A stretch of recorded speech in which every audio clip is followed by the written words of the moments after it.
sont en fait les imitateurs qui m'ont donné envie d'imiter.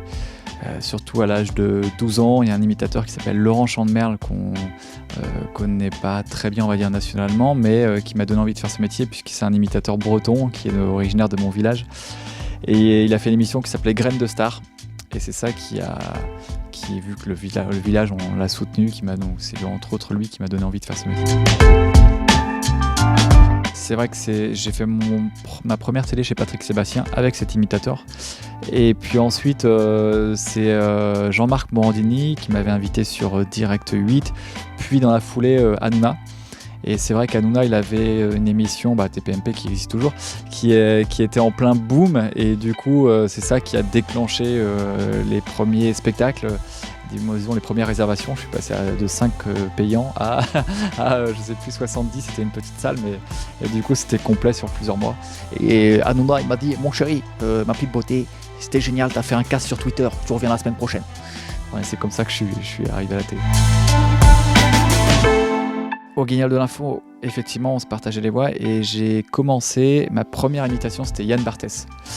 Yann Barthès qui était dans Le Petit Journal sur Canal+. Ouh là là. Et ça a été ma première voix au Guignol. Ensuite, je suis arrivé avec Cyril Lignac, gourmand croquant. C'était bien gourmand, bien croquant. Et puis, je crois qu'il y avait aussi Laurent Deutsch aussi, juste après. C'est plusieurs choses. Ça peut être juste à la radio, un son. Ça peut être aussi effectivement à la télé, sur YouTube, n'importe où. Juste des extraits parfois.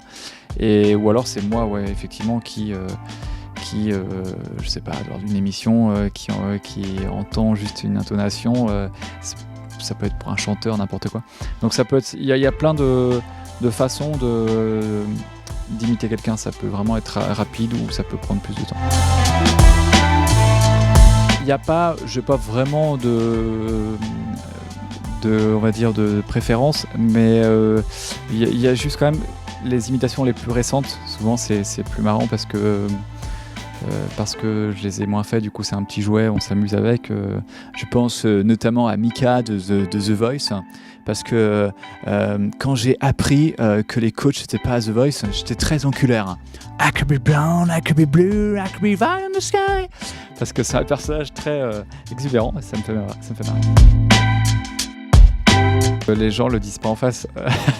Je peux comprendre aussi que parfois ça ne va pas être facile de s'entendre, il faut se mettre à leur place, de dire tiens, ah oui je parle comme ça, ou alors je dis ce genre de choses. C'est compliqué aussi d'avoir du recul sur soi, mais surtout pour des gens qui ont beaucoup d'ego dans le métier.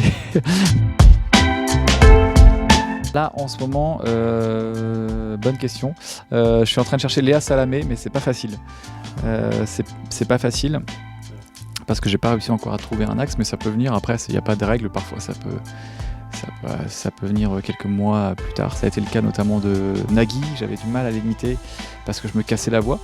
Et je me suis rendu compte que c'était un mélange de Raymond Domenech, qui est l'ancien sélectionneur de l'équipe de France, qui a une voix plutôt, on va dire, un peu cassée comme ça, posée. Et en fait, avec mes auteurs, on s'est rendu compte que si on le mettait un peu plus aigu et plus cassé, ça donnait Nagui. Ciao ciao.